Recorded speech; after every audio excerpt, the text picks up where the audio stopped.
ओम Saini sir भी जुड़ गए। सर स्वागत। सर बिहार में जो हालात कल दिन भर रहे वो सबने देखा, जो मेन स्ट्रीम मीडिया ने दिखाया उसके अलावा भी बहुत सारी चीजें हैं जो देखने को मिल रही हैं, लगातार दिखाई दे रही हैं। चाहे वो गर्भवती महिला को सड़क पर खड़ा करके मतलब उसकी गाड़ी को रोके रखना हो, या तमाम लोगों के साथ जो अपने काम पर जा रहे थे उनके साथ मारपीट हुई, बाकायदा लिटरली मारा गया है दौड़ा दौड़ा करके। बहुत सारे दृश्य ऐसे हैं जो हम यूट्यूब के गाइडलाइंस की वजह से आपको दिखा नहीं सकते हैं। ईंटें पत्थर तक मारे गए, यहां तक स्थिति रही कि जब भाजपा के लोगों ने लोगों को रोका तो वहां भीड़ जो है वो नारे लगाने लग रही थी, वोट चोर गद्दी छोड़। उसके बाद वो भाजपा के लोग जो है, भाजपा के कार्यकर्ता ईंटा पत्थर उठा करके उन लोगों को मार रहे थे। इस तरीके की वीडियोस हैं, और ऐसा नहीं कि वो मैं कोई हवा हवाई बात कर रहा हूं, आप सोशल मीडिया पे जाके देख लीजिए। मैं तो गाइडलाइंस की वजह से आपको नहीं दिखा रहा हूं, अदरवाइज मैं दिखा सकता हूं वो सारी वीडियोस यहाँ पर। ओम सैनी सर, कुल मिला के ये जो सारी चीजें रही, कल दिन भर रही, और आज जिस तरीके का सन्नाटा पसरा हुआ है गाली को लेकर के, क्या कल का जो लिटमस टेस्ट था वो फेल रहा, जैसा अभी सकेब जिक्र कर रहे थे, और वो उसका रिजल्ट जो रहा उसने भाजपाइयों को आहत कर दिया है, शांत रहने पर मजबूर कर दिया है। मैं भी मां का कैंपेन तो चला लिया, लेकिन वो कैंपेन भी फुस हो गया। साहब धन्यवाद। देखिए, बिहार यहाँ से जैसा नजर आ रहा था कल, तो बार बार लग रहा था कि ये रेणु का रेणु का बिहार है या कुछ और है। फिर समझ में आया कि ये रचा हुआ और जो एक कृत्रिम बिहार है, जो किसी की अम्मा के कुछ बारे में कुछ कहे जाने पर जो उद्वेलित हो रहा है। तो लगा कि वाह वाह, माँ के बारे में बड़ी चिंता है, महिलाओं के बारे में बड़ी चिंता है, और उनके सम्मान को लेकर के बड़ी चिंता है। लेकिन बाद के जो दृश्य देखे जिनका जिक्र आप कर रहे हैं, उससे पता लगा कि ये तो हुड़दंगी थे, ये तो बड़ी शैतान तबीयत के लोग थे, जिनको आगे बढ़ा करके और एनडीए का गठबंधन या भारतीय जनता पार्टी या जदयू अपने आप को स्थापित करना चाहती है, तो वो संभव नहीं है।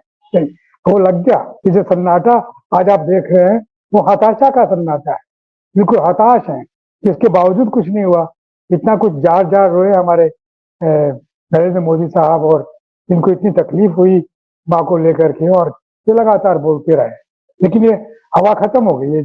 जयपुर में भी ऐसे प्रदर्शन देखे हैं, तो अब 40 लाख के जयपुर में अगर कोई 2-4-5 हजार लोग अगर भारतीय जनता पार्टी के दफ्तर के बाहर से निकल करके और किसी के पुतले जलाए या कुछ बात कहें, तो उससे फर्क पड़ता नहीं।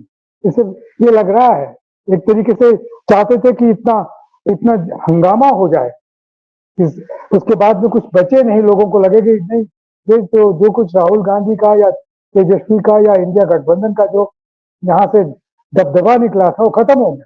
लेकिन मुझे लग रहा है कि वो खत्म नहीं हो गया, वो स्थायी हो गया, प्रभावी हो गया, और चुनावों के तक नतीजों तक बरकरार रहेगा ऐसा लगता है। तो इसका कोई ज्यादा इम्पैक्ट हमें यहाँ तो महसूस बिल्कुल नहीं हो रहा, क्योंकि वहां पर आपने अपनी आंखों से देखा, आपने हुरदंग को भुगता उस तरीके से, तो आपको लग रहा है कि बड़ा कुछ ज्यादा कुछ हो गया। नहीं, ये हताशा का और शैतानियत का एक नमूना था, जो मुझे यूं देख के और भी तबीयत मेरी बिगड़ती है कि जब जब मुझे बार बार भारतीय जनता पार्टी का वो याद आता है सन 1980 कि किस लिए पैदा हुई थी, और इसके पैदा होने का मकसद वो इतना शानदार और इतना कमाल का था।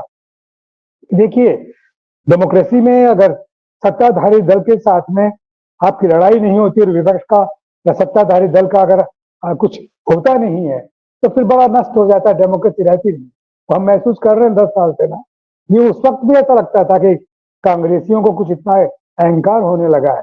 सिद्धाचरण शुक्ल, सिद्धार्थ शंकर है, ओम मेहता और नंदनी सतपथी, सारे के सारे इस तरीके से होने लगे। उन सबको देख करके लगता था कि ये तो जो सेकुलर पार्टी तो रही नहीं, ये तो बड़ा एक गठजोड़ हो गया है। तो उसी का नतीजा हुआ कि एक बिखरा। लेकिन बाद में चीजें कैसे जमा होती हैं, इकट्ठी होती हैं, सदबुद्धि लौटती है, और श्रीमती गांधी स्वयं बताती हैं कि सब क्या और कैसे हो गया, और उसी को लेकर के लोगों ने माना उनकी बात को, क्योंकि उनकी बात में सच्चाई छिपी। और उसी का नतीजा हुआ कि 80 में जिस तरीके से भारतीय जनता पार्टी के गठन का जमाना आया, उसी तरीके से कांग्रेस वापस बड़े बम्पर उभार के साथ में आई। ये अलग बात है कि इसके लिए उनकी शहादत हुई, और वो लोग कभी नहीं भूलते हैं। तो ये टाइम बीइंग एक प्रयास था इनका, लेकिन वो नहीं हो रहा है, ऐसा हो नहीं सकता। और भारतीय जनता पार्टी में मुझे लगता है कि उस तरीके का स्वर अब उठ नहीं रहा, जैसा कि एक पार्टी में उठना चाहिए। जोशी जी वगैरह कुछ अभी बोले हैं, लेकिन वो बोलना नहीं है। गडकरी अगर कुछ बोलना चाहते हैं तो पता लगा कि कुछ और उनके साथ में जुड़ गया है, उसका कोई मतलब नहीं है। तो इनके साथ में तो ये तो रद्द होने की स्थिति में आ गई, जो कि मुझे लगता है कि जो कैडर इधर उधर से जाकर के ढुलमुल देता अपने आप को एनडीए के इंडिया के साथ में या कांग्रेस के साथ में या सेकुलर पार्टीज के साथ में या वामपंथियों के साथ में उन्हें जोड़ करके आगे बढ़ने की चेष्टा में है, और ज्यादा चिंता का विषय नहीं है। आपने कल दिखाया, आज भी दिखाया या अभी, तो उससे पता लग रहा है कि क्या हालात हैं बिहार के अंदर। हालात मेरा ख्याल है कि बहुत बेहतर हैं, और इनको अच्छा जवाब मिलेगा, मतों के माध्यम से मिलेगा, क्योंकि वोट चोर गद्दी छोड़ वाला सिलसिला तो पूरे हिंदुस्तान में स्थापित हो गया। अरुण जी देख रहे होंगे दिल्ली में या हरियाणा में क्या हाल है, वही हाल पूरे हिंदुस्तान में। मुझे लगता है कि अब कुछ है नहीं बच, जो कुछ आखिरी प्रयास था। लेकिन अफसोस जरूर होता कि आपकी हैसियत इतनी बड़ी होने के बाद में एक लेगेसी को आप रिप्रेजेंट कर रहे थे, जो नेहरू की लेगेसी है, जो इंदिरा की लेगेसी है, जो गांधी की लेगेसी है, उसको आप रिप्रेजेंट कर रहे थे। आपको मौका था कि आप अपने आप को बेहतर बना करके और सामने रहते, लेकिन आपने तो वही सब किया जो कि एक बहुत कंजर्वेटिव और बड़ा नैरो किस्म के ख्याल की पार्टी कुछ करती है, और उसके जो नतीजे होते हैं और जिससे बचने की चेष्टा भारतीय जनता पार्टी एक बार कर चुकी है अपने गठन के साथ में, आज वो नहीं है। आज वैसा बिल्कुल नजर नहीं आता जी। ओम सैनी सर, ये जो पूरी बातचीत है, जिस तरीके से हमने देश देखे हैं लगातार एक के बाद एक या तमाम, मोदी जी का ये विक्टिम कार्ड, खैर हालांकि विक्टिम कार्ड वो अक्सर खेलते रहते हैं, कुछ ना कुछ हर बार वो ऐसा लेकर के आते हैं जिससे लोगों को इमोशनली अटैच किया जा सके, और वो शायद एक बार फिर से वो अपनी माँ के नाम पर वही करते हुए देखे जा रहे थे। गाली दी गई उनके मंच, एक मंच से, ये सबको सुनाई दी, सबने सुना।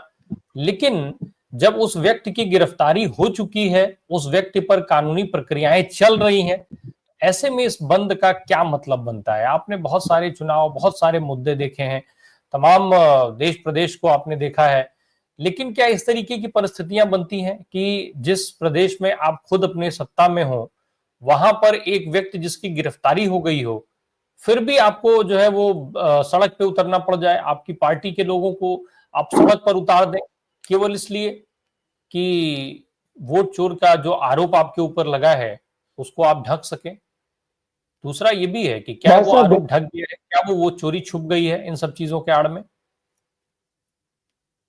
देखिए ये जब लोग हम मीसा में बंद थे पिछली बार, तो एक चीज हमने देखी, और वो ये देखी कि सब लोग इनके यहाँ अफवाह बहुत फैलाते हैं, और आरएसएस को वहां पर जेलों में नाम दिया गया रूमर स्प्रेडिंग सोसाइटी, कि इधर से उधर जो बात करते हैं उसका कोई मतलब नहीं है।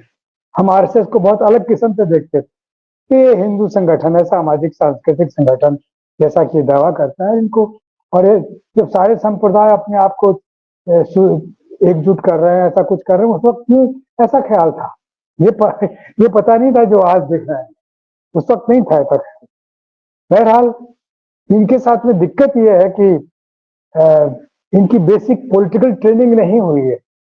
कॉन्स्पिरेसी के लिए कि रास्ते पर निकलने का रास्ता है, ये लोग सोचने लगे हैं कि जरूरत नहीं पड़ी कि भारतीय जनता पार्टी के गठन के जो जितने निर्माता थे उनको ये सब जरूरत नहीं पड़ी, लेकिन बाद में ये जो पैदा हुए हैं, इन लोगों ने कॉन्स्पिरेसीज के माध्यम से चीजें, अब जिन का किन का नाम लीजिएगा, और इनका उस तरीके से इनका मुकाबला करने के लिए अंदर कोई है नहीं। वरना ऐसी बात कहने से पहले भागवत जी को ही कहना चाहिए कि आप ये क्या कर रहे हैं। अपनी माँ के बारे में इस तरह का जो कुछ हुआ नहीं है, और जिसने किया है वो बाकायदा कानूनी प्रक्रिया में फंस चुका है, पकड़ में आ चुका है, कौन है ये भी पता लग गया। एक बहुत कमजोर आदमी है जिसको इस बात का पता नहीं है कि इसका कॉन्सिक्वेंसेस क्या होंगे, तो आपको पूरे देश में फैलाने की क्या आवश्यकता है? अगर भागवत जी और पार्टी के बड़े नेता इतने प्रभावी हैं तो उनको सबसे पहले कहना चाहिए। अब नड्डा क्या बोलेंगे जिनको क्रिएट प्रधानमंत्री ने किया है, मतलब उनको पार्टी अध्यक्ष की हैसियत से बोलना चाहिए कि आप क्या लेके आ गए, इसको किस तरीके से बढ़ा रहे हैं। हमें जवाब देना है इंडिया गठबंधन के सवालों का, उनका जवाब देने के लिए हमें अपनी स्ट्रेटेजीज बनानी है, ये नहीं करना कि माँ को ये हुआ या किसी और को ये हुआ। तो ये बातें अब बर्दाश्त करने लगे, और कॉन्स्पिरेसीज में ही इनको आनंद आने लगा है यही वजह है कि इसको स्वीकार किया जा रहा है। और उस पर कल ये सारा जो पूरे देश के अंदर बंद करने की बातें जो रही, बिहार बंद करने की बातें जो रही, प्रदर्शन करने की बातें जो रही, ये बड़ी बेतुकी लगती है। ऐसे बहुत ही रूढ़िवादी और कमजोर मनस्थिति के लोगों का करतब नजर आता है।